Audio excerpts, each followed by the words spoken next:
So racial discrimination, it's an issue that affects all corners of social life. The issue manifests in healthcare, education, community strength, safety, and especially on our topic today, labor. In an ideal world, racial discrimination does not exist. However, due to years under the race-based social and economic structure of apartheid, racial discrimination is still embedded in many of the structures that affect the daily lives of South Africans.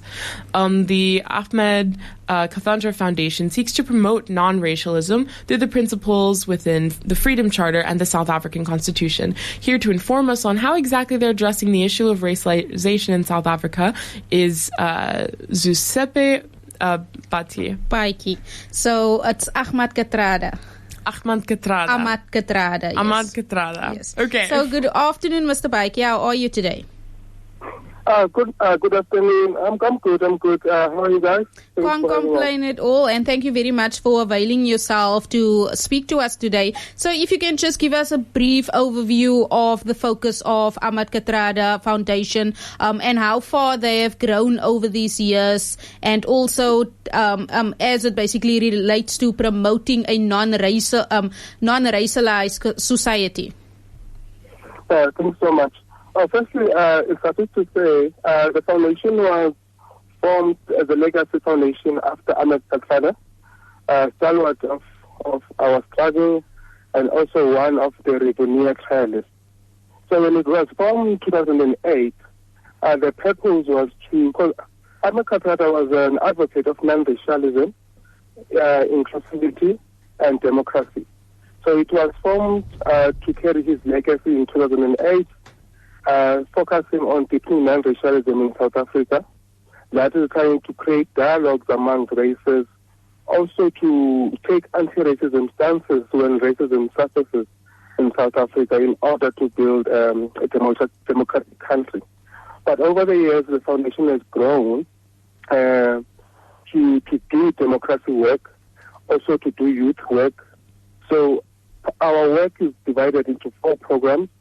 That is non-racialism, anti-racism program, the youth program, history program, then strengthening democracy work. So it's 4 programs. Now, it, as I said, has grown over the years and has focused on many aspects of community building, democracy building, and advocating for good governance. So what we've done in terms of anti-racism work, which focuses on non-racialism, we've got a national essay competition that runs every year, whereby we invite young people, young learners, to write essays about racism experiences, and just to explore and expand on their own understanding of what is racism. Then also we hold school assemblies where we talk about racism, human rights, and how to build a democratic South Africa. And also through our youth club, we have that aspect of non-racialism in what we do. Mm-hmm. And could you share some examples of the foundation's efforts in specifically combating corruption and state capture in South Africa? You talk a bit about the legality as it relates to racialism in the country. So I'm curious about that. Basically, can you give some examples of the foundation's efforts in combating corruption and state capture in South Africa? What we've done, we've been advocates of a free corruption South Africa. For an example, what we've done, we've run campaigns against corruption, and during the state capture era and Gupta era, we led campaigns supporting the commission first as on the commission, and also speaking against corruption through writing statements, through writing submissions, and through us engaging the relevant stakeholders and how to address the issues of corruption and racism in the country. So that has been our focus point, advocacy work in all these aspects, so that we can lead the conversation and provide direction when necessary of how we can create a non-racial society and an inclusive society.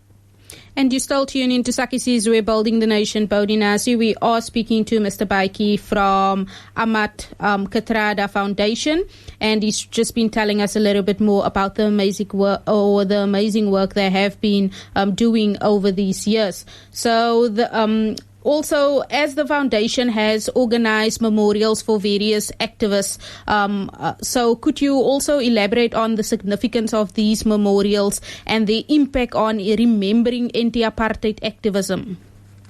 So that falls under our history work, because one of the things Kathrada was passionate about and also spoke about is that we must preserve our history.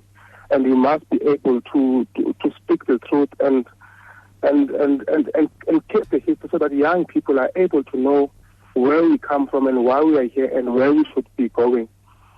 So part of remembering stalwarts who contributed significantly to our democracy is writing booklets about them, and also to having anniversary memorial services where necessary.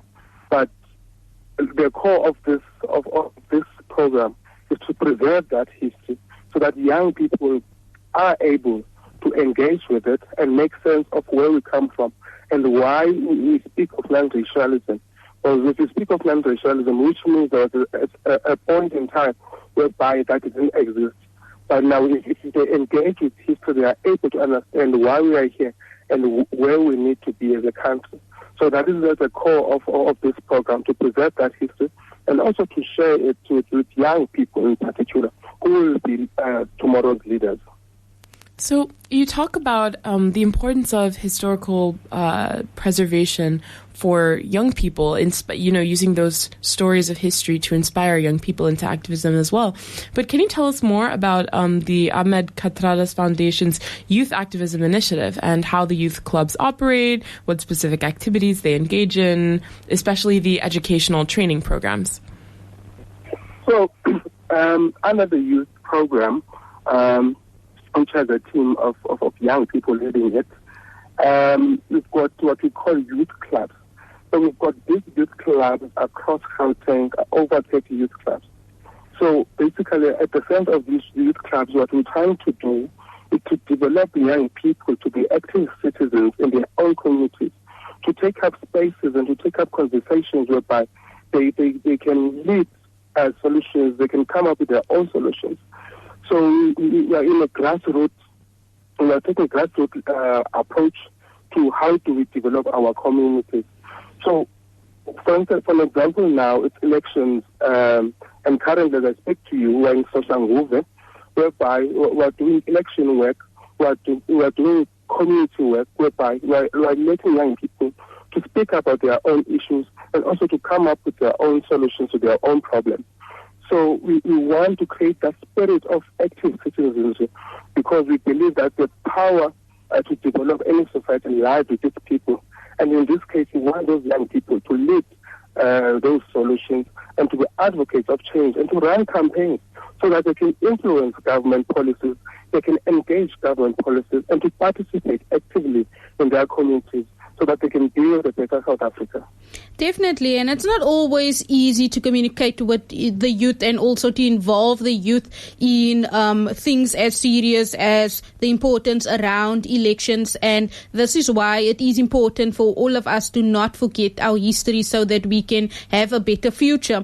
But how do they also, based on what you just stated now, how do they also contribute to the social change within the communities? And I'm referring to the youths here. How do you basically use them to gain this knowledge and to take it back to their communities? So what we do, we have our own material that guides the content that we need to engage the youth about. But what we do, we set up structures.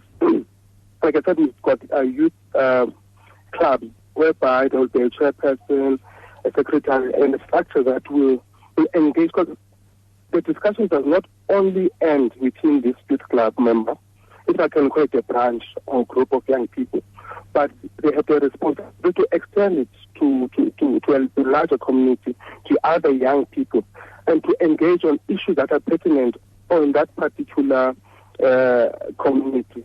For example, there's a community called Lehigh in south of Johannesburg. There was a library there that was not opened, I think, for about 2 years. But last year, because of the constant pressure from these young people to the city of Johannesburg and to engage with officials about the need for this library to be opened, it was opened last year. And the library today is functional. And it was through these petitions, it was through these campaigns. So they don't only discuss, but they do practical work, and they support campaigns that will benefit their community. Another example, we've got a community called Fine Town in Johannesburg. They played a crucial role in supporting those campaigns because the clinic was done but was not opened. But young people were able to say, we support community members to advocate for the opening of this clinic. So they have to do practical work beyond just discussing in theory, but we encourage them to actually take on actual and practical issues in their community. And as we close out, what is the vision of the Ahmed Kathrada? What's the vision of the Ahmed Kathrada Foundation regarding the future of South Africa and its communities? We want a South Africa whereby everyone is treated equally, respect and dignity, and a South Africa that is inclusive and democratic, where good governance is thriving, where we've got capable leaders who can lead people in the right direction, who can engage the people on a lower level and take their issues seriously, and also to be corrupt-free. We want the country's resources to be used in a way that seeks to prosper South Africa at large, and also to share where necessary our international solidarity with those who suffer around the world. So we want a world of peace, democracy, and corruption-free. And lastly, Mr. Batyi, as we are striving for a world where we can all live together and in peace, how can individuals and communities get involved or support the work that Ahmed Kathrada Foundation has been doing over these years? Our door is always open, but we've got communication platforms. We always post about the work that we do, and we always invite people to engage with the foundation in all levels. Like I said, our door is open. People come in, people participate, and people are able to contribute in whatever way they can. So people, if they can follow our social media platforms on our Facebook, Twitter, Instagram, and YouTube, then they can just maybe drop us a comment, give us their details, and we're always happy to engage with them. And on all social media platforms, it's simply just Ahmed Kathrada Foundation. Yes, Ahmed Kathrada Foundation. Yes. Awesome stuff. Yes. Any last words? I will encourage everyone who's listening to go out and vote. It's a crucial election period, 30 years of democracy, and we'd like everyone to go out and in their numbers to express their voice through the ballot. And whether it's raining or not, people must go out in their numbers on the 29th and vote so that we promote the democracy that was fought for and that was people died for. Our freedom didn't come free, and this right to vote was people sacrificed their lives for. So we encourage especially young people to go out on that day and cast their vote. Thank you very much, Mr. Batyi, for taking the time to speak to us today. Have a marvelous day further. Bye. Thank you so much. Bye. And that was Mr. Batyi from Ahmed Kathrada Foundation, and he was just telling us a little bit more about the magnificent work that they have been doing and also the role that they do play in the lives of the youngsters where they are striving towards creating that peaceful world that all of us can live in together. So with that concludes today's edition of Sakhisizwe Building the Nation Podinasi. So next up is the Afrikaans News at 2 with Mitchum George. Followed by that, we do have Backchat with Thomas. And at 4, we have Everyday People with Lerato. So from myself, Jasmine Roberts. And from me, Nadia Trinidad. I'll be back tomorrow between 12 and 2. So the sounds that will be taking us out is the sounds by Vanessa Carlton called A Thousand Ways.